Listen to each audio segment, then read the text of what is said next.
Tere tulemast kuulama peaasi.ee podcasti Pearaadio. Pearaadio podcastides räägime vaimsest tervisest ja selle hoidmisest. Minu nimi on Kristel Aaslaid ja olen täna siin külalissaatejuhi rollis. Minuga koos on siin täna ka Martin Muudu-Kuut, kes on teine külalisssaatejuht. Ma juba tunnen trigerdatud ennast, miks sa naerma mu nime peal hakkasid. Ei, ma lihtsalt mõtlesin, et kas ma ütlen lihtsalt Muudu või ütlen ma lihtsalt Martin Kuut, aga siis ma panin kokku ja siis see kuidagi ajas mind naerma, et kuidagi imelik on niimoodi sind tutvustada. Hei, grammofon on majas täna siin peaasjas Kristel ja Muudu. Just. Ning meiega on ka... Ja meiega on täna saate külaliseks, kuna me oleme külalissaatejuhid ja külalised on siin kõik koos, on psühholoog ja peaasi.ee koolitaja Elina Kivinukk. Tere! Tere! Hei! Ja tänases saates me räägime siis sellest, et mida pihta hakata ebameeldivate tunnetega. Elina, sina siis täna oled siis professionaalne mõistuse hääl, meie lihtsalt räägime iseenda pealt. Ma mängin pilli ja teen muusikat ja sellega mu teadmised maailmas suht piirduvad, siis ülejäänud kõik tuleb lihtsalt, kui kivi otsa komistasin, siis tean, et seal on kivi, järgmine kord proovin mitte komistada. No õnneks on meil täna on kivinukk siin, nii et tunnetega on samamoodi ikkagi, et sa komistad mingite tunnete otsa või mingi olukorra otsa ja siis mõtled, mis need tunded seal tagantjärel on. Aga miks me üldse peaksime tunnetest rääkima? Need ei ole üldiselt ju inimestele näha, need on ju toimuvad sinu sees, kas me ei peaks nendega siis ise üksinda oma sees tegelema? Miks me nendest rääkima peame? Ma arvan, et see ongi väga tavapärane arusaam, et kuna need tunded on meie sees, siis me tegelikult ei oska need väga sõnastada, me ei oska neid kuidagi näppu peale panna, mis see tunne on, aga paratamatult need tunded, mis meil sees on, need mõjutavad ka meie seda käitumist, kuidas me välja reageerime ja vahel inimesed näevad seda, vahel on see käitumise tagajärg selline ebamugav teistele ja siis seetõttu seda tunnetest vähemalt isegi võib-olla see tunnetest rääkimine ei ole tähtis, aga tähtis on aru saada, mis see tunne on minu enda sees. Sellega tuleb kohe meelde, mul kunagi üks meesterahvas ütles, et kuna ma olin kunagi väga selline pigem kurb ja hoidsin mitte ei hoidnud oma ette, aga ma hinges olin kurb, välja seda enda arust ei näidanud, aga siis ta kommenteeris, et kui ta pani tähele, et ma päriselt õnnelikuks sain, et sa oled palju atraktiivsem kohe, kui sa oled õnnelik ja kui sa oled endaga rahul. Nii et tegelikult võib küll öelda, et ikka see sisepeegel et mõjutab, on ju, et need, mis tunded on. Nii julge meesterahvas ka, et niimoodi seda välja tuua, et tundub, et midagi teistmoodi. Eks ma natuke pressisin ilmselt kuidagi seda vastust peale või ma ei mäletagi, kuidas see niimoodi teemaks tuli. Aga tunded ja vaimne tervis, kuidas need üldse omavahel seotud on, et üks asi on siis atraktiivsus, eks ju seal juures, mis läbi kumab või kumamata jääb, aga teine asi on see, et see tundemaailm ja vaimne tervis kui selline üleüldine asi. Ma arvan, üldiselt ongi ikkagi see põhiline muster või tagajärg on see, et kui me midagi oma sees tunneme ja ei suuda seda väljendada, ei saa aru, miks me neid asju tunneme, siis vaimne tervis kui meie üldine heaolu kannatab seetõttu. Et sellepärast on võib-olla mõistlik ja hea vaadata, et mis meie tundemaailmas sees toimub. Aga mis on need, kuidas öelda, pidepunktid, kuhu inimene peaks vaatama või kust otsima, kui ta ise ei saa aru oma tundest? Selles mõttes, et sa tunned midagi ja see juba toimub nii intiimselt nagu sinu enda sees ja sa ise isegi ei saa aru sellest, mis oleks mingid sammud, mida inimene võiks teha, alustades kas siis midagi iseseisvalt või kuskilt abi küsida? Jah, ma arvan, et selles on mitu erinevat sammu ja tahku ja loodetavasti me jõuame siin ka selle podcasti käigus veel mõnda asja detailsemalt vaadata, aga üldjoontes ma arvan, et on hea kõigepealt esimese sammuna ikkagi aru saada. Et ma saan aru, et mingi selline olukord, selle olukorra tagajärjel võiks olla mingi selline tunne, aga mul on hoopis segased asjalood peas käivad. Ja see äratundmine on juba hästi suur samm.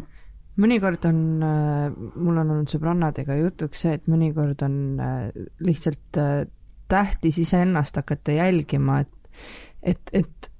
mul on olnud endalgi selliseid olukordi, kus ütleme kaaslasega on mingisugune mingi probleem tekkinud või mingisugune asi, kus ma olen siis kas turtsatanud või plahvatanud millegi peale ja siis ma olen saanud endal natist kinni ja saanud aru, et oota, see tegelikult ei olnud üldse tema, mitte kuidagi sealt sellega, mida tema tegi, vaid see tuleb kõik minu enda seest praegu ja ma peegeldan praegu välja seda, mis mu sees toimub. Et ma arvan, et see on ka kindlasti üks viis, kuidas vaadata, et kuidas ma teistesse inimestesse suhtun, mis mu see sütik on, kas see on lühemaks, pikemaks, et kuidas nagu see väga paljusid nagu ütleme selliseid sisekaemust on alanud sellest, et mingi plahvatus on olnud hoopis mingi muu asja peale. Nii tore, ma nii intensiivselt noogutan, või kahju, et seda ei ole siin podcastis näha, aga et just et nii tore on just see sisekaemus, ma aru saan, et ma saan ise endal natist kinni mingitest kohtadest ja on täitsa psühholoogias selline väljend olemas nagu mudased emotsioonid,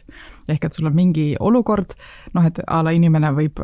kinkida sulle kingituse ja sa saad kohe aru, et sul on nagu tegelikult selle üle hea meel, aga lisaks sellele on sul veel võib-olla mingi selline ebamugavus või mingi ka viha või mingi ärritumine või mingi selline negatiivne emotsioon seal ka juures. Ja siis öeldakse selle mudaste emotsioonide juures, et kui ma ei saa panna nii selgelt näppu peale, milline olukord, millist tunnet tekitab ja siis sageli seal just kaasneb ka sellist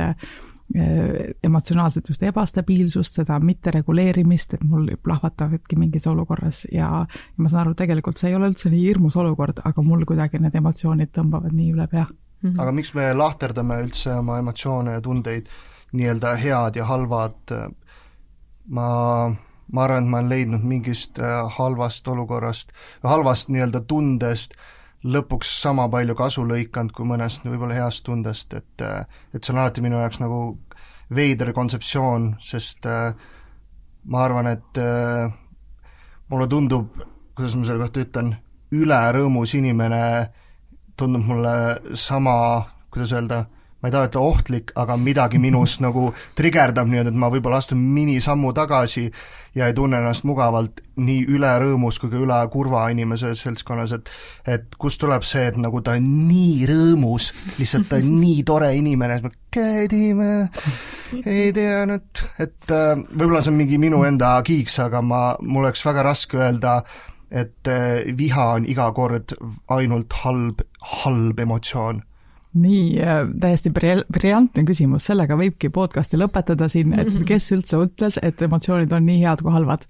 Et või mille järgi me ütleme, et mis on need negatiivsed või kuidagi nagu talumatud tunded, et vahel ka inimene näiteks on kaotanud kellegi lähedase ja siis ta saab aru, et ta on selle pärast kurb ja ta on lein ja siis, ma ei tea, nädala pärast või 2 nädala pärast tal on sünnipäev, inimesed õnnitlevad teda ja täiega tekivad sellised vastuolulised tunded. Et ma saan aru, et ma olen tegelikult ju alles hiljuti lähedase kaotanud, ma peaks olema kurb, aga sellest, et inimesed, ma ei tea, tähistavad ja soovivad mulle õnne ja siis tekivadki sellised vastuolud, mul tekib ka süütunne, kas ma võin üldse täna praegu õnnelik olla, isegi et eelmine aasta olin, aga võt selle aastal peaks olema kurb. Et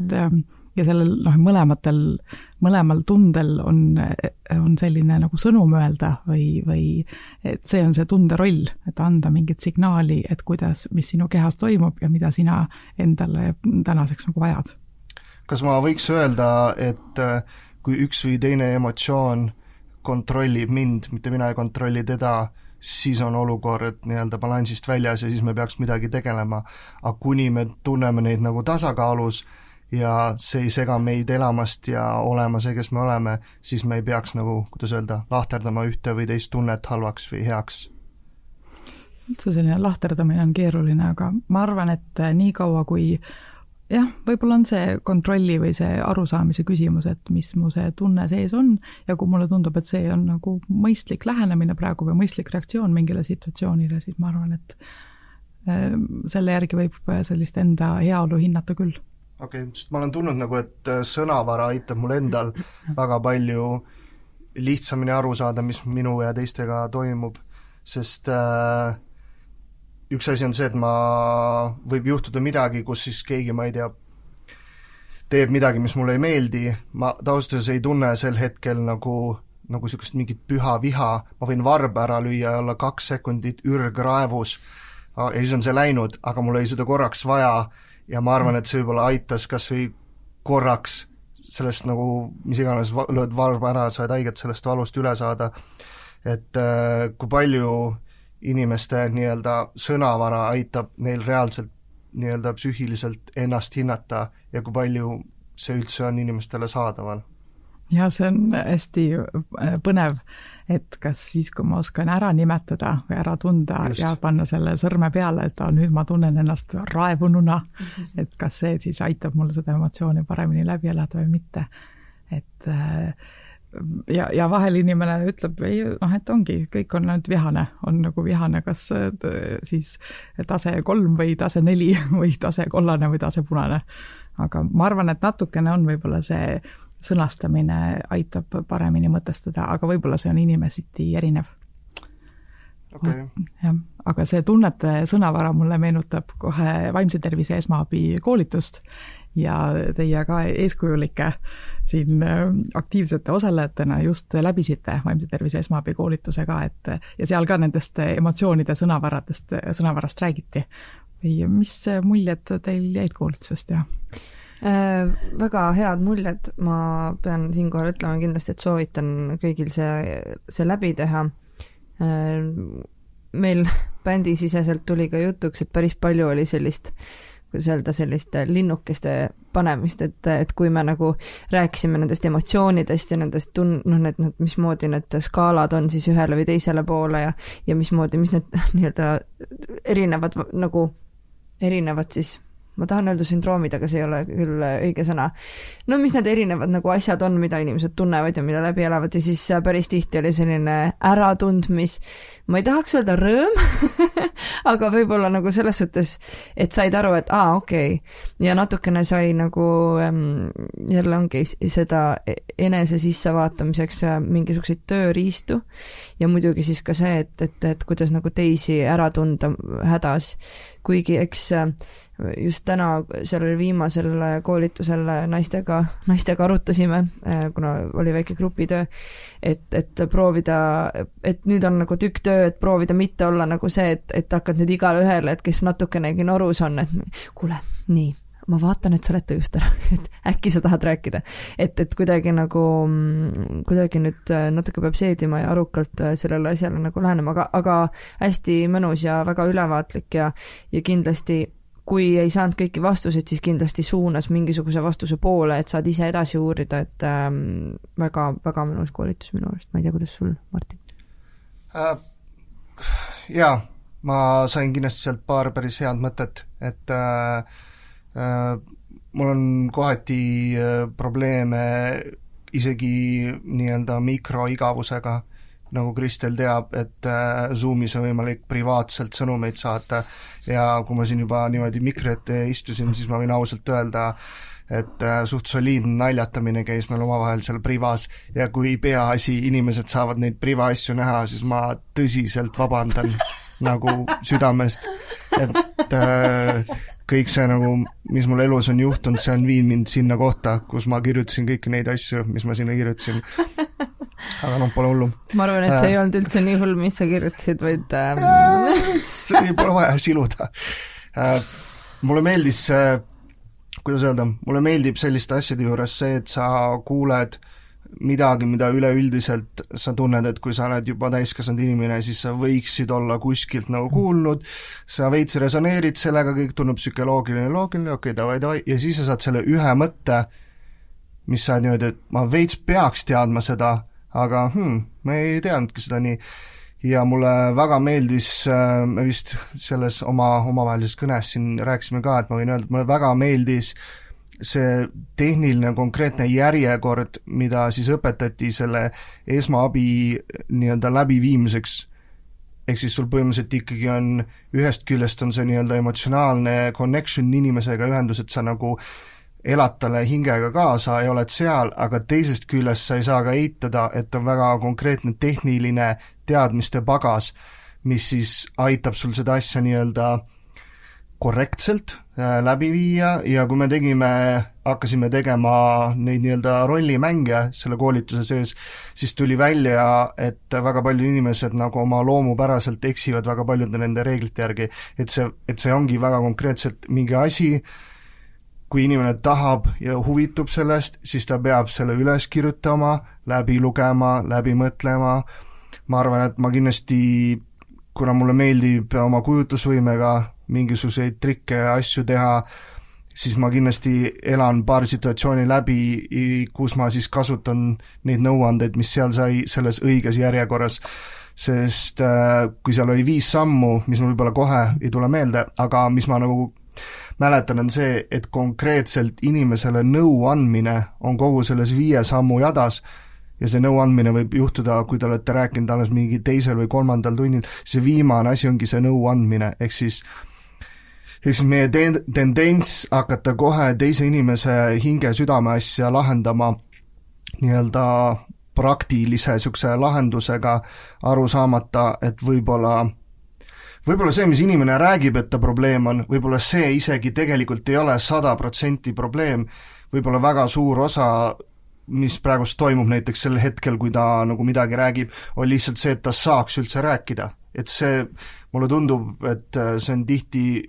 väga suur osa sellest, et sul on mingi asi olnud pikka aega ja sa ei ole saanud seda kuidagi lahti rääkida. Me võime omaette mõtiskleda ja vahepeal see aitab, aga ma arvan, et iga inimene võib öelda, et sel hetkel, kui ta on avanud mingisuguse küsimuse kellelegi teisele ja see teine tekitab tas usaldust, ehk siis sul on nagu vaba tunne tekib rääkida, siis see ei ole võrreldav sellega, kui sa võib-olla omaette nokitsed selle murega. Ja ma arvan, et see oli üks mu nii-öelda siuke lemmikosa, et lisaks nagu jutule ja kuidas öelda, kogemuste lihtsalt rääkimisele, siis oli seal ka väga nagu konkreetseid praktilisi harjutusi, mida peakski siis nagu harjutama ja mis ma arvan, et tuleb kindlasti tulevikus kasuks, sest ma ise nägin kohe, et ma olen eksinud nagu päris mitme asja koha pealt, sest see, kuidas öelda, eriti ma arvan, et see puudutab, kui see on lähedane inimene ja keegi hakkab rääkima sulle, et mul on mingi mure, siis ma juba tean sind piisavalt hästi ja muidugi see on probleem, lahendus on siin-seal, mul on nagu sugulasi, kellega on suht soliidselt nugadele mindud just sellepärast, et nagu mul on pandud käsi ette mingi stopp, ma pole jõudnud isegi rääkida veel, mis mul tegelikult viga on ja sa juba üritad siin kõike mu elu muresi lahendada, ehk siis seda on päriselt juhtunud aga kui aus ole, ma hakkasin seda nii-öelda mitte tegema lihtsalt puht nagu instinktist, aga ma olen mõelnud selle peale kunagi, kuna mul oli paar halba kogemust sellega, siis ma ei teinud seda ühel hetkel. Aga ikkagi ülivärskendav on mingi info võtta nagu lausetena paberi peal, lugeda läbi ja luua ka ühendus sellega, et sellel on mingi taustsüsteem taga, mida ma kohati teen. Et jah, pika jutu peale tore ja aitäh, et te lubasite mul nii kaua rääkida. Nii palju need põnevad sisukaid mõtted ja just on, ja samamoodi nagu sa alguses ütlesid, et see lööd jala vastu kivi ära ja siis saad aru, et seal oli kivi, et see samamoodi just, et ise ennast paned tähele, et kuulamise olukorras või vahel sellise vaidlemise olukorras, et saad aru, et ei kasuta võib-olla neid kuulamisoskusi nii hästi ja et see on see koht, kus kohas võiks kasvada. Aga jaa, just, et see vaimse tervise esmaabi koolitused on, see põhisõnum on just see, et väga sageli me arvame, et kui inimene kuidagi kukub kokku või tal on mingi selline kehv olla, siis me arvame, et kohe psühholoogi juurde ja inimesed ju teavad, kui pikad järjekorrad on psühholoogi juurde ja kuidas alati mingid ravimid ei pruugi ka aidata ja on mõjuvad ohtlikult ja kõike niimoodi, siis et see esmaabikoolitus on just nagu mõeldud väga lihtsatele, tavalistele inimestele igapäevase olukorra või eluolukorra just nagu lahendamiseks või seal kohal olemiseks ja see eesmärk on siis 1% Eesti rahvastikust harida. No loodetavasti tuleb see üle selle 1%. Aga selles suhtes on küll ja mis me täna jõudsime ka nagu järeldustele, et ja ma arvan, et mis võiks nagu tegelikult ka sinna koolitusele õhutada minna, on see, et ega tegelikult number 1 asi, mida teha, ongi lihtsalt ju kuulata ja tihtipeale on see, kui on see ikkagi see mingisugune muremõte ja mingisugune asi, mis vaevab, et siis tihtipeale algab see sealt, kus on pähe võetud või ennast on pähe juurinud selline mõte, et keegi ei näe mind või et ma olen üksinda. Et kui sa juba küsid ja kui sa juba märkad, et juba see aitab nii palju kaasa ja sa ei peagi, tihtipeale ei pea rohkem, kuidas nüüd nagu taktitundeliselt, sa ei peagi rohkem tegema. Selles suhtes, et sa ei pea oskama öelda täpselt, et millega on tegu ja kuidas nüüd täpselt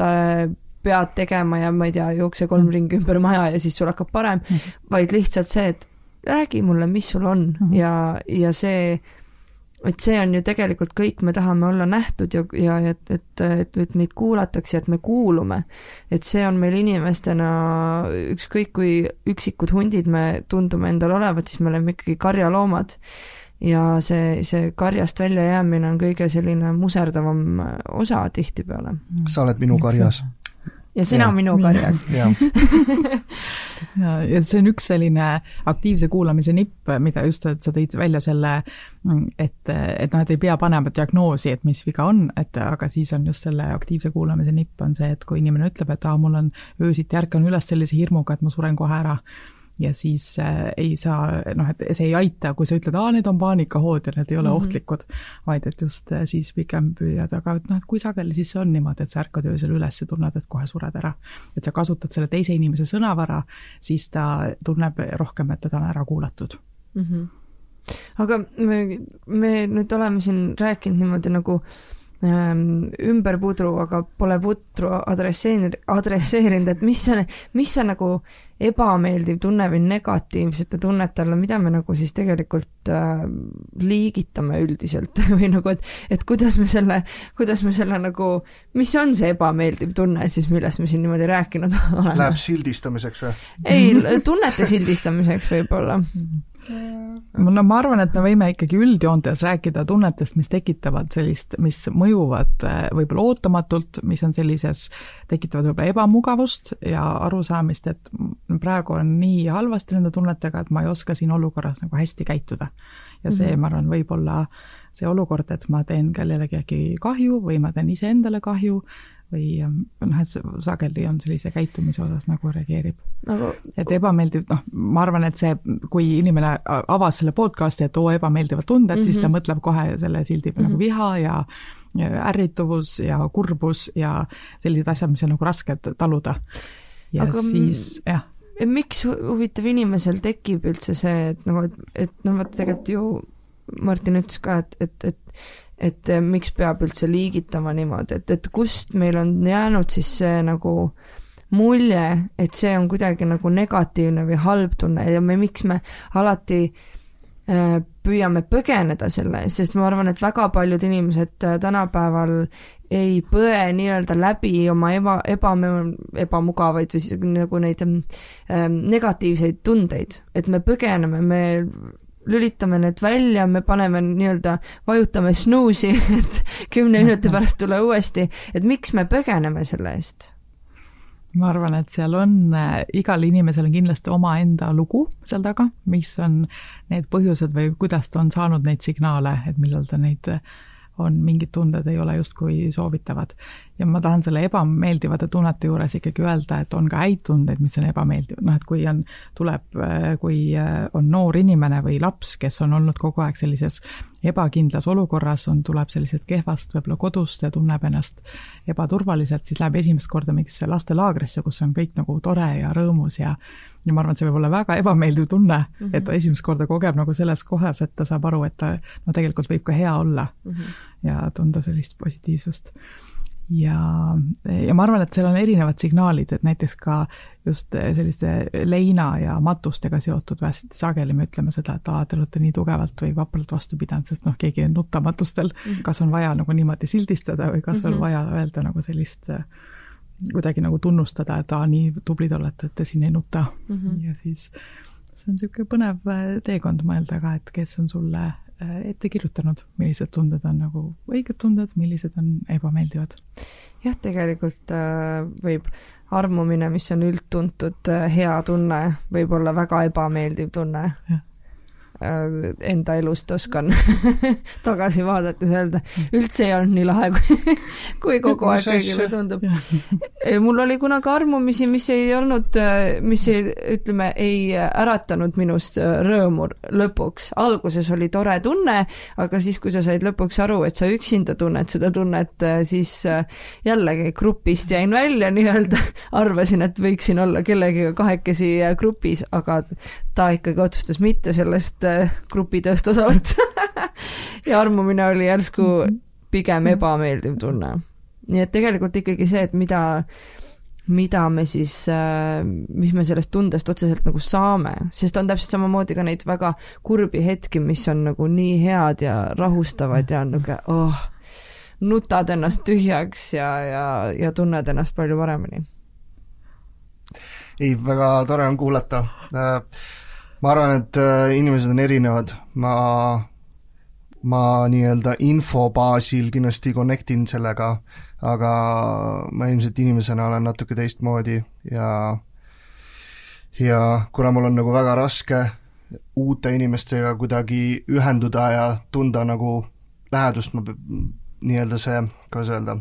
usaldus tekib ülivaikselt, niimoodi vaatan eemalt ja tundub, kas on nagu sest ma arvan, et mul on natukene tendents kas kõik või mitte midagi natukene elada kohati, mis mingis määral annab mulle enesekindlust ja jõudu ja mul on hea tunne, et mul on mingid printsiibid, mille järgi ma elan, aga teisest küljest ma näen, et väga suur osa maailmast ei ela nii, ehk siis ongi nagu see, et 2 varianti, kas ma surun enda ideoloogiat peale või mis olen vait ja hoian kõik enda teada ja veits pigem noogutan. Jah, kõik inimesed, kes te mind teate, ma teen pigem seda, ma veits noogutan ja kõik on mulle õige. No. Et jah,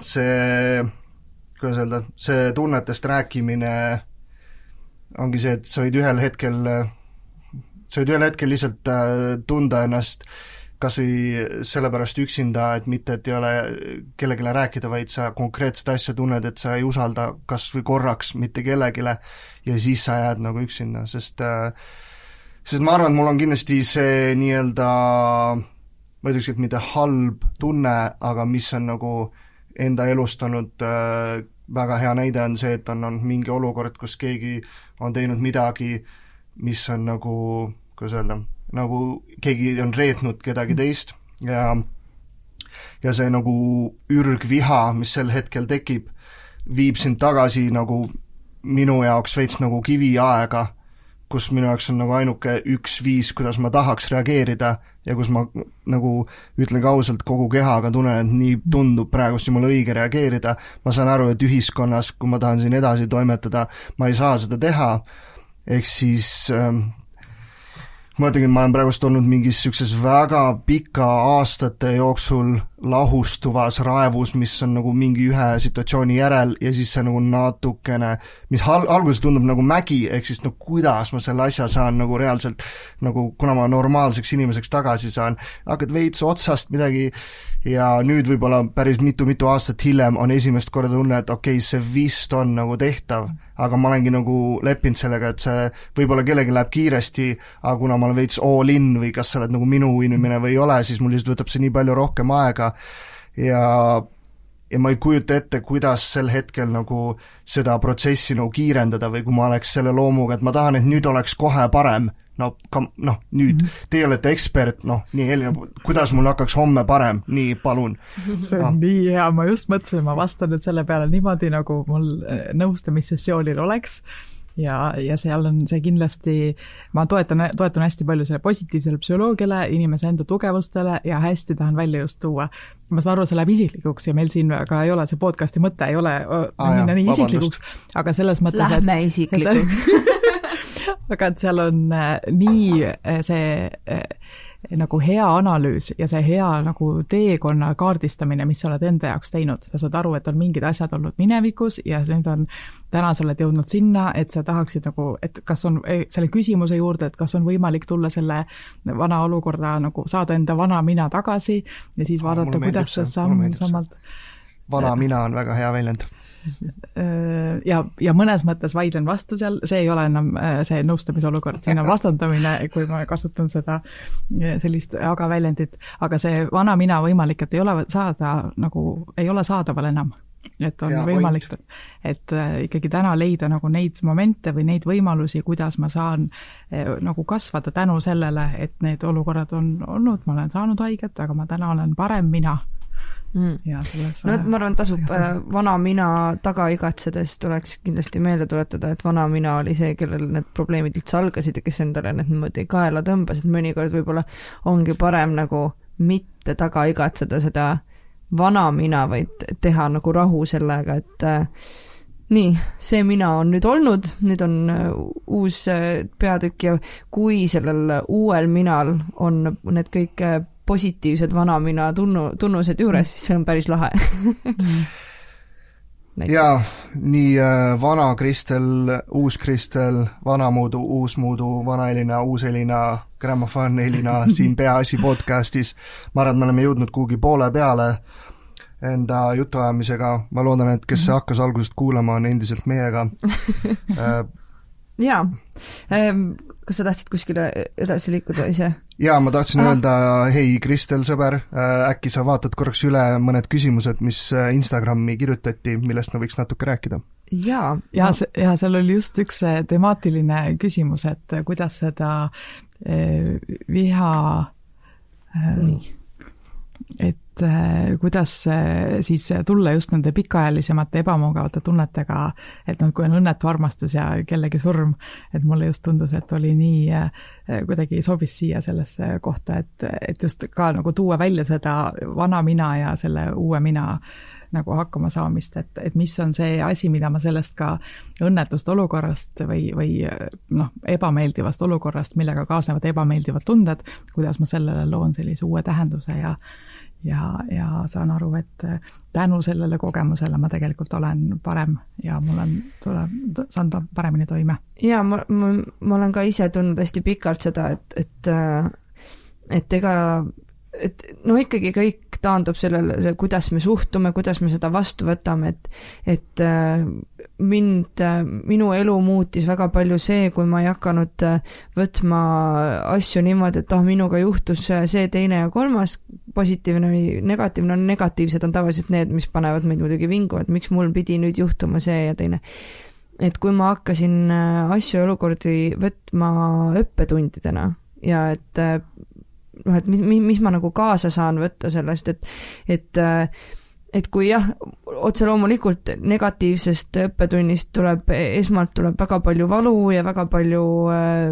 hingehaavu, mida peab tükk aega veel lakkuma ja parandama, aga tegelikult kui sa keskendud ikkagi sellele, et okei, et mis ma nagu siit õpin, kuidas ma saan teha nii, et mul rohkem niimoodi ei juhtuks, siin kohal muidugi tuleb välja jätta oma käitumismustrid, kus ma ise tunnen, et ikka ja jälle kukud sinna samasse. Aga ka sellistes olukordades ma olen ise aru saanud, et järelikult ma ei ole selle mustri õppetundi veel ära õppinud, et ma pean nii kaua kõrvetada saama, nii kaua pean käe tulle panema, kuni ma lõpuks saan aru, kuule see kõrvetab. Ja miks kõrvetab on see, et sa seda kätt sinna tulle kogu aeg paned. Et millegi pärast see inimloomus on selline, et nagu, ei saa esimese korraga aru. Äkki sa hoiad seda endiselt tule kohal ja lihtsalt panevad sisse sinna. Ja ma peaks täielikult laskma nagu särisema. Et jah, et need on ka, et kuidagi, et ei suuda nagu õppida. Aga ikkagi kui sa saad aru, et see on õppetund, on poole lihtsam alustada vähemalt selle õppimisega. Nii, meil on veel siin küsimusi. Mulle üks küsimus täitsa meeldis. Ma hästi natukene laiendan seda ühe oma ideega, et miks inimesed vahel ise püüavad tekitada endale ebameeldivaid tundeid. Ma isegi tooks sellise väljendi nagu veits ohvri sündroom, et sa pead olema nagu, sa tahad tunda, et sa oled igas situatsioonis ohver ja sa tekitad neile sükse hädise tunde, et ma olen kurvake ja et miks me teeme inimestena seda? Mõtlesin sulle vastus ka juba kohe olemas, mõtlesin nii hea, et me arutame selle küsimuse üle ja see on seotud ka selle, et mis sa varem juba tõid, et inimesed kuulavad võib-olla seda, tahavad viia kurba olukorda ennast, see küsimus oli ka, et umbes inimesed kuulavad kurba muusikat vahel ja et miks me seda meelega endale teeme. Ma ei tea, kas sa... Ei, ma ei tahtnud ausalt, et see oleks nii obvious, Kristel, nii, äkki sa vastad sellele, jah. Aga meil on siin aus keskkond, ei, ma kohe, kui sa selle ohvri asjad ütlesid, siis ma tundsin, et me oleme sellest varem rääkinud ja sa oled mulle seda varem ette heitnud juba, kuigi see pole üldse nii hull. Ei ole muidugi. Okay. Lugupeetud kuulajad, ma olen sattunud mingisse olukorda, mida ma siin, kuna ma näen inimesi esimest korda ja ma olen ka kindel, kui kõik on väga hästi. Tegelikult on kõik hästi hea. Kõik on hästi, tõesti. Meil on, õnneks on bändis on see, et kellegi kõigi tunnetega arvestatakse, aga ei jäeta neid ka üksinda neid tundma, vaid tuuakse pakule kohe. Okay. Et ühesõnaga seda on arutatud, et mul on küll, mul on tekkinud see tendents kas just ohvriks, aga nagu ma ei tea, ma arvan, et võib-olla sa tõlgendad seda kuidagi nii. Ma üks päev tegin endale ka analüüsi natukene. Ühesõnaga, mul on väga noorest saadik on tekkinud tendents olukordi lahendada huumoriga. Ja ma olen aru saanud, et see huumori asi tuleb mul suht okeilt välja ja üldiselt ma olen saanud nagu selle enda kasuks pöörata. Ja siis Martin Kuut on suur huumori armastaja. Ja mina olen suur huumori armastaja ja mulle meeldib enne teha huumorit, aga siis kui minu huumor, mida ma Martinile teen, ei ole tema maitse mööda, siis mina tunnen, et ma lähen paanikasse ja olen mingi, miks sa ei naera, mis sul viga on? Ja siis ma tekitan panen ennast ohvriks, et mulle tehakse liiga, sest sa ei naera mu naljale, aga mul on tunne, et see tuleb sellest, et ma olen kogu aeg harjunud, et see tuleb mul hästi välja ja nüüd järsku keegi nagu annab mulle mõista, et kuule, tegelikult sul see nii hästi välja ei tule, siis ma tunnen ennast natukene rünnatuna, kuigi rünnakut kui sellist otseselt ei ole ja see on kõik minu peas, ma lihtsalt tunnen nagu, et oota, et see on ju ainuke asi, mida ma nagu veits nagu tunnen, et ma oskan ja nüüd, kui ma seda ka ei oska, siis sa just tegelikult nagu oma reaalsusega tõmbasid mind relvituks ja ma olen siin lihtsalt seisan paljalt niimoodi oota, mis mõttes see üks asi, mida ma oskan, see ei toimi, mis ma nüüd teen nagu. Et ma arvan, et see on kuidagi sellega seotud. Väga sügav psühhoanalüütiline lähenemine tõesti, ma isegi nagu, ma ei ole kindel, kas ma olen õige külaline siin kohana, et ei ole nii suur psühhoanalüüt. Ma võin öelda, et selles konkreetses stsenaariumis minu roll on lihtsalt vait olla. Just, sina ei saa midagi aru, mis toimub. Ei, ma saan väga hästi aru, mis toimub, aga lihtsalt ootan, et see kõik läbi saaks. Aga ma ei ütle midagi ja lihtsalt istun ja siis ma näen üli palju toimuvat enda ees. Aga jah, see on, me rääkisime sellest ühe korra lihtsalt, et ma arvan, et sõnum võiks olla inimestele see, et isegi kui me tunneme seda tunnet ka omade seas, et võib-olla mingi asi, mis ma arvasin ja võib-olla keegi ei resoneeri kohe sellega, siis see ei vähenda hetkekski seda, kui kallis või oma inimene, kui palju või vähe sõber keegi on, ehk siis minu jaoks ja minu siukses nii-öelda, kuidas öelda, enda mõttemaailmas ma saan alati, kui tekib mingi situatsioon, toetada nagu sellele, et see põhimõtteliselt jah, et see on lihtsalt mingi situatsioon, et see, mis siis nii-öelda fundament on kogu sellele inimsuhtele, see on endiselt nagu seal ja see nagu rahustab selle olukorra hetkega kohe maha. Aga ma tahaks kuulda, mis sina sellest arvad. Ma tahan tuua ka välja just selle suhte olulisust ja ma arvan, et see on nii ebameeldivate kui ka selliste heade tunnete puhul, et kui sul on selline hea suhe või selline just karja, see oma kari seal, et siis tegelikult seal on ka eksimised ju lubatud. Et sa võidki minna natuke üle piiri ja isegi selle, kui me rääkisime enne need vaimse tervise esmaabi, need 5 sammu ja peavad sellise järjekorras olema, siis isegi seal, kui sul on see hea suhe all, siis sa võid seal ka natuke eksida ja võid võtta natuke nagu valesti, ei pea mõtlema, mis mulle seal koolitusel õpetati, mis järjekorras, mis sõnad tuleb öelda. Aga et just sellise hea suhte loomisel igal juhul, kui ma saan aru, et see teine inimene hindab mind, armastab mind, hoolib minust, siis on see väike eksimine ka seal nagu lubatud. Ja selles mõttes on see nagu põnev ja vahel on selline põnev mäng, et saad aru, tema on nüüd jälle selles olukorras ja siis ma vaatan, mis ma teen. Ja vahel saab nagu proovida, et ma muudan. Et ma muudan käitumist, siis vaatan, kas teise reaktsioon ka muutub sellest. No kuna mul see süvaanalüüs sai alles hiljuti tehtud, et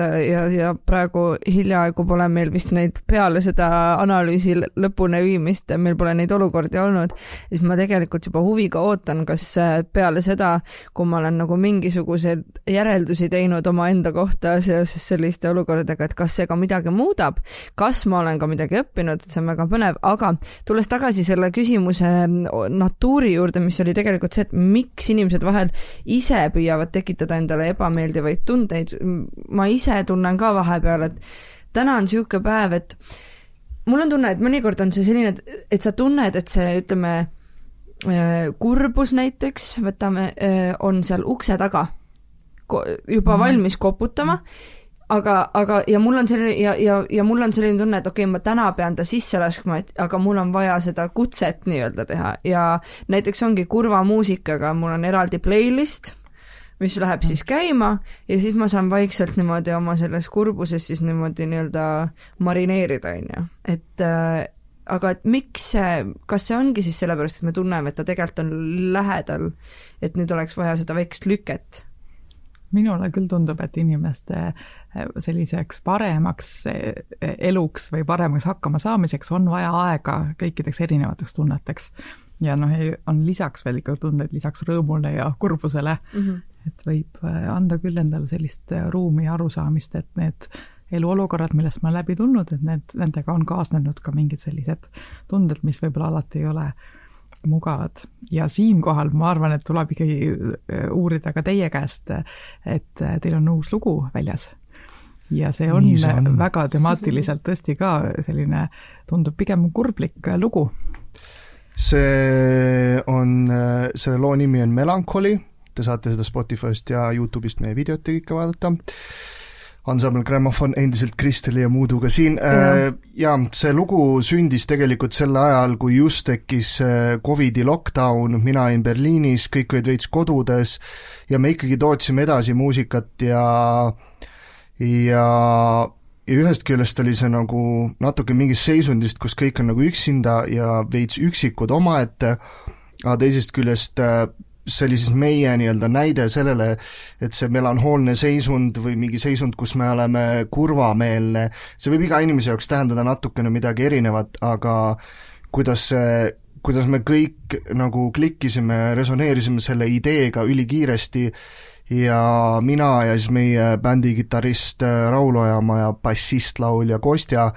me põhimõtteliselt vahetasime siis nagu interneti teel ideid sellest ühest algsest ideest, mis mul oli ja sellest sündis nagu lugu, mis meile kõigile väga meeldis üsna valutult ja kiiresti ja ma arvan, et see üks osa sellest oligi just see, et see üleüldine kontseptsioon melanhoolsusest ja sellest, et see ei pruugi igal sammul olla halb asi, me nagu mõistsime seda nagu koheselt, sest ma ise võin öelda, et mingisugune emotsioon või asi, mis läheb natukene üle käte, et ka sa oled nagu kurb ja sa oled nagu täitsa nagu natuke peaaegu ahastuses kurb, minu jaoks on see väga raske hetk, kus loomet teha, aga kurvameelsus või siis mingi osa melanhooliast, ma ei tea, ma mõtlen, kuidas seda sõnetada, mul on alati lihtsam luua mingi pilt ja siis seletada seda pilti, mis ma näen, et kui on nagu siuke nii-öelda mõtte eeskoda, kus ma lasen inimesi sisse ja seal toimub mingi suhtlus, seal on erinevaid inimesi, nii tuttavaid, võõraid, kuskil käib mingisugune häng ja kõik on nagu loogiline ja kõik on nagu selge ja midagi ei ole nagu väga nii-öelda püsita mingeid küsimusi, siis on üks koht,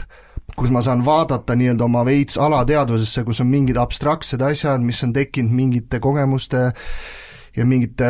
positiivsete või halbade tunnete näol ja mul on nagu avar vaade sinna ja ma saan istuda seal oma mõttekoja ääre peal ja vaadelda seda, siis ma tunnen, et see ongi minu jaoks siuke melanhoolsus, et ma olen eemal sellest nii-öelda muust osast ja eemal nendest inimestest, kes võib-olla jagavad minuga minu muidu siukest mõtteruumi, aga ma endiselt olen seal samas tegelikult, ehk siis ma lihtsalt minu tähelepanu on pööratud võib-olla rohkem sissepoole ja vaatlen siis nagu mida iganes hullumeelset ja abstraktset seal on ja mida ma tunnen. Et ma võib-olla ise olen nagu teinud selle vea, et ma olen vahepeal kukkunud sinna alla ja siis ma enam ei vaatle, nagu olen selle jama sees ja vaatlen üles ja tahaks tagasi sinna ääre peale saada ja olla veits osa tavalisest normaalsetest inimestest, aga kui sa suudad seda balanssi ja sa suudad seal mõttekojas ringi käia ja tunda ennast kodus ka siis, kui sa lähed ja vaatad neid nii-öelda rohkem, kuidas öelda, nii-öelda teravamaid kogemusi on oma minevikus, siis see ei pruugi olla mingisugune, kuidas öelda, halb kogemus, see võib olla mingi asi, mis võib-olla õpetab ja võib-olla isegi rahustab vahepeal. Ehk siis see meie lugu ongi lihtsalt sellest nii-öelda selle seisundi mõlemast poolest, ehk siis see kurvameelsus ja see me kõik teame, et kuskil filmis me võime vaadata mingit filmi, on veits kurb ja siis see kasvab kohe veits rõõmuks, et see tunne, ma arvan, on igale inimesele tuttav ja me proovisime siis selle looga midagi sellist teha. Ma ei tea, kas see mõte oli loogiline, Kristel? Väga äge. Jaa, mulle tundub see lugu sellise armastuskirjana melanhooliale, et ta on nagu kuidagi kus sa oled aru saanud, et see nagu, see on tunne, mis on minus ja kellega ma vahepeal date'idel käin ja et see ei ole tegelikult kõige hullem asi ja ma arvan, et tihtipeale inimese enda sees tulebki see balanss ja see nagu kõik leida, et ei ole nagu ainult must või valge, et tegelikult on ju must ja valge ja kõik muu seal vahepeal ka veel, et need värvid teevadki ju meist meie. Ja ma arvan, et mida rohkem me saame oma nende emotsioonidega siis tuttavaks ja sõbraks ja tegelikult sellepärast ongi hea mõte ilmselt nagu läbi elada need kõik. Aga siin on ka tegelikult päris hea küsimus, et mida teha, kui ebameeldivad tunded jäävad nagu aju närima, kui sa saad nendega nii-öelda tuttavaks, aga nad ei lähe nagu kuskile ära, et kas ehk sul on mõni... Ja ma arvan, et see on hästi oluline juba aru saada ja siin te mõlemad tõite ka seda välja just, et ma tegelikult saan aru, et mul on see tunne seal kuskil ja siis see küsimus on, et mis ma selle tundega seal peale hakkan. Ja see on juba samm, väga paljud inimesed on see, et ma ei tea, mis mul see tunne on. Ja siis üks selline tore ka rääkides piltide keeles siin, tulen teiega kaasa, et üks selline nii-öelda teadveloleku või mindfulness praktika või võimalus on siis selline, et kujutada ette, et sa oled bussijuht ja siis need ebameeldivad tunded, ka mõtted, võib-olla negatiivne sisekõne, et need on siis reisijad ja nad on sellised agressiivsed reisijad ja su eesmärk on ikkagi see, et nad reisijad on pigem seal tagapingil, nad ei tule kuskil ette õiendama sinuga. Ja siis üks viis, mis seal võib juhtuda, on see, et ongi seal ebakindlus või mingi esinemisärevus seal kuidagi hüüab, et sa ei tule selle esinemisega toime ja siis vali oma teekonda, kuhu sa lähed. Ja siis sa tõesti saad aru, et tegelikult see ei ole väga hea esineja ja siis võidki teha terve elukutse valiku. Mõtledki, et ma tegelikult ei hakka muusikuna kunagi, ei lähe lavale. Sest et ma kardan ja siin sealt tagumine reisija ütleb, et ma tegelikult ei sobi lavale ja siis ma teengi valiku, ma teen mingid muid asju ja siis see on üks võimalus, kuidas selle negatiivse tunde või olukorraga hakkama saada ja siis teine variant on see, et sa jätad bussi seisma ja siis lähed vaatad, räägid nende inimestega või nende reisijatega seal, et selle ebakindlusele püüdad kuidagi selgitada ja hullult nagu hakata teda viisi veenma, et kuule, et olen nüüd natuke rahulikum siin ja inimesed käivad aastakümned psühholoogi juures, et mingitest teemadest niiviisi läbi saada või kuidagi enda jaoks seda mõtestada aga selle kõige juures sul tegelikult buss seisab, et sa ei jõua tegelikult elada neid asju, milleks sa üldse oled võib-olla kutsutud, sa ei saa mingit sellist oma tähendust luua, sa ei saa elu nautida, nii nagu sul mingid eesmärgid oled enda jaoks seadnud, et see ongi see väljakutse või see ülesanne, mida sa iseendale saad anda, on just selline see tasakaalu leidmine, et sa saad aru, et sul need ebamugavad tunded on, ja saad aru, et nad midagi püüavad sulle ette kirjutada, aga sa elad tähenduslikku elu sellest hoolimata. Et see on, mul mõnest on niisugune tore paralleel, et aru saada, kuidas ma siis oma bussi juhin. Kuidas panna siis paika, et mis see täpsemalt see ebameeldiv tunne on, et kas see on siis mingisugune enesekindluse küsimus, kas see on mingi kurbus, kas see võib olla mingi depressiooni alge, kas see võib olla mingi viha, et kas selleks on ka mingisuguseid töövahendeid, et kuidas ma nii-öelda siis ennast tuttavaks teen nende reisijatega seal bussis, et kas on mingi välimääraja või sisemääraja? Ma arvan, et seal on pigem ikkagi see vana ütlus, et harjutamine teeb meistriks, et mingid tähelepanekuid teed ja siis just selles tähelepanekus ka, et ma saan aru, et see olukord võiks tuua kaasa mingi sellise tunde, aga seal on veel mingid lisareisijad juures, sellised tasuta reisijad. Aga kas võibki siis olla mõnikord see, et sa nii-öelda nimetad reisijat vale nimega, ja võib-olla tänu sellele ei saa aru, et ta peab võtma. Ja või nagu, kui sa talt dokumenti ei küsi, siis sa ei tea, kuhu ta reisimas on või nii edasi, kui me sellega samaga edasi lähme, et võib-olla just täpselt nagu meil jutuks ennem oli ka, et see sõnavara, et osata panna siis nimed kõikidele nendele reisijatele, aitab ka kindlasti nendega nagu paremini läbi saada, sest et kui sa oma nukrust ja viha segamini ajad, et siis sa ei oskagi neid õigesti ravida vist. Võib küll olla niimoodi ja seal üks oli selle Instagrami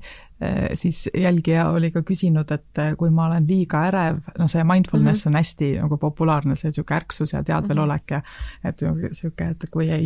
et see teeb mind rohkem ärevaks ja siis ma täpselt ju ka ei tea, mis see on, mida ta teeb. Ja siin on, et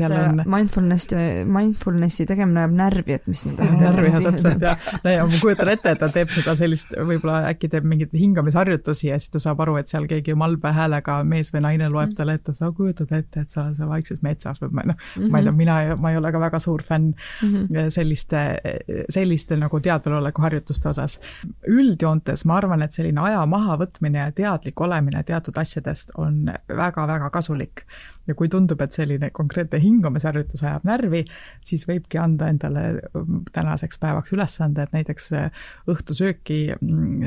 lähen sööd. Et ei vaata ühtegi ekraani, vaata telekat, ei kuula podcasti, väga kahju, et kui on see podcast just nüüd mängima pandud, aga et mõtledki selle peale, et õhtusöögile sööd 20 minutit ja vaatad, näe, kartul või riis ja just, et sellises igapäevases ellu püüad rohkem seda teadlikkust ja märkamist panna endale elurütmi või siis mingil hetkel tekib, nad jõuavad 5 minutit kuhugi varem ja siis ei mõtle, et mida kasulikku ma saan selle ajaga teha. Et siis ongi, võtad sellise väikse aja, vaatad enda ümber, vaatad, näed, puud on kollased ja mingid asju, mida sa märkad enda ümber või siis mõtled 3 asja peale, mille eest sa oled tänulik. Väga teaduspõhine lähenemine, et kuidas vaimset tervist hoida. Koolitusel oli meil ka ju mingisugune, oli vist, et leia 5 asja enda ümber ja nagu tunne ja katsu neid ja et tool, mille peal ma istun ja mida sa enda ümber nagu tunnetad, et dressipluus seljas, sokk jalas, tagumiku all tool, nii edasi tagasi, et sellised asjad, millega tuua ennast siis reaalsusesse tagasi, sest et tihtipeale ütleme, need mõtted kui sellised viivadki meid rändama siis kuskile, kuhu mõnikord me ei peaks minema. Ja võib-olla siis see mindfulness, võib-olla et see mindfulness tuleb enda jaoks õige variant lihtsalt. Võib-olla on mingi chillim sõna ka, kui see ei meeldi. Ma ei tea, mis see on, aga... Teadlikkuvus. Ja ma arvan, et üks asi, mis ma tean kindlasti, mis mul endal on nii-öelda segab, ongi see, kuidas öelda, see igapäeva kohustuste hunnik ja siis see hunnik, mis siis peaks olema see, et kus ma siis tegelen iseendaga hunnik. Ja millegipärast on tihtipeale nagu, kuidas öelda, endaga tülid, vähemalt minul just sellepärast, et ma näen situatsiooni, kus ma pean selle ära tegema, näiteks grammofoniga mingi loo ära lõpetama ja kui ma seda ei tee, siis on poole aasta kõik asjad pekkis, ehk siis normaalselt magada ja mitte hulluks minna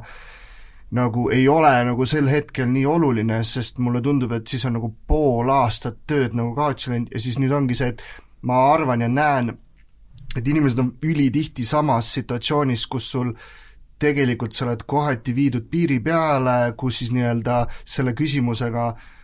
tegelemine on vaja nüüd ära teha, aga sa tead, et see teeb sulle nagu kahju ja siis sa seisad nagu selle keskel ja ma arvan, et mul minevikus on olnud selliseid olukordi, kus ma võib-olla nädal aega ei tee midagi, aga ma seisan seal keskel, ma ei tee nagu ei hoolitse enda eest ega tee ka tööasju ja siis lihtsalt seisad ja passid seal ja tunned seda nii-öelda pettumust iseenda vastu, mis nagu kasvab ja tekib see loll nõiaring.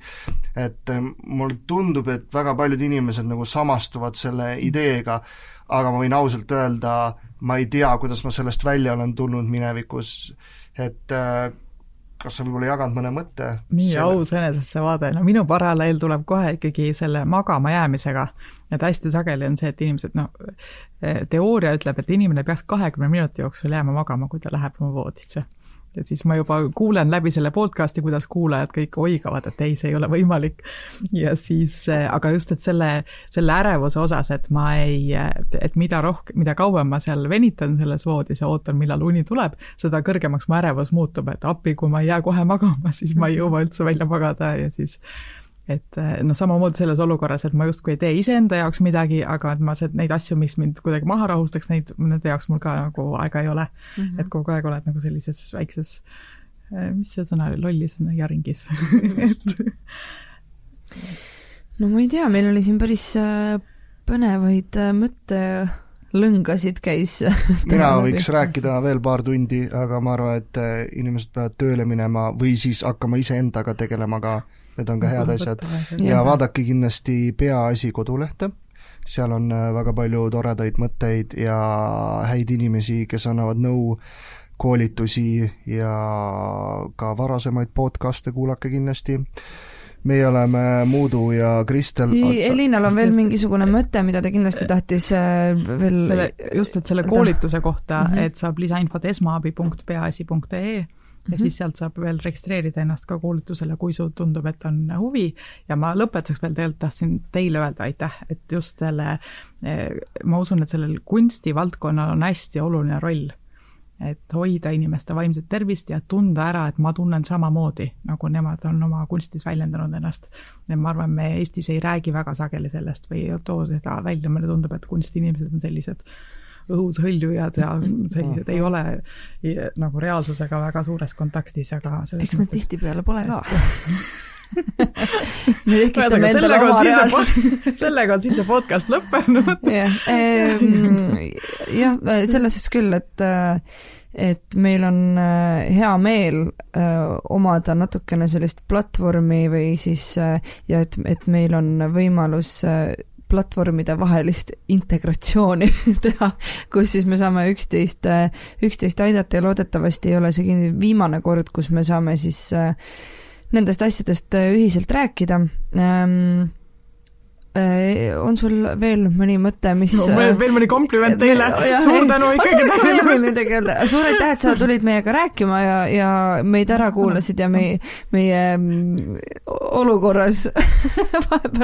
vahepeal siin istusid. Aga äkki sul on mõni asi, mis sul on kindlasti veel kuulajale, ma ei tea, soovitada või öelda midagi kaasa, mida nad kindlasti peaksid kaasa võtma siit podcastist täna? Ma väga loodan, et on olnud selline, inimesed on leidnud huvitavaid mõtteid või vähemalt ühe sellise küsimuse, et tõesti, miks ma olen niimoodi vahel kas käitunud või tundnud ja kui tundub, et sellest on veel vähe, siis võib kindlasti just treenida tänulikkust. Minu jaoks on ikkagi see olnud väga suur treening ja teadlik harjutamine, et ma panen enda ümber asju tähele ja saan aru, et ma olen nende eest tänulik. Ma arvan, et see on imeelus. Mina olen teile väga tänulik, et te siin täna olite ja kuulasite mind ära ja lasite mul pikalt jaurata ja vahele ei seganud. Aitäh selle eest. Ma ütlen ka siis aitäh Elina ja aitäh Martin. Aitäh Kristel, aitäh Martin. Tõesti, vaata kui head, kõik Kristel, tänulikud. Muudu, Elina, Grammofon, minge kuulake meie lugu Melancholy Spotify'st, vaadake videot YouTube'ist ja jälgige Peaasju Instagramist, Facebookist, igal poolt ja ennekõike jälgige iseennast. Ja kui te kuulate seda podcasti täna kuskil 2 korda rohkem kui kõiki teisi, siis on täiesti võimalik, et me tuleme tagasi ja räägime veel rohkem põnevat juttu. Nii et aitäh kuulamast ja olge tublid ja olge terved. Nägemist!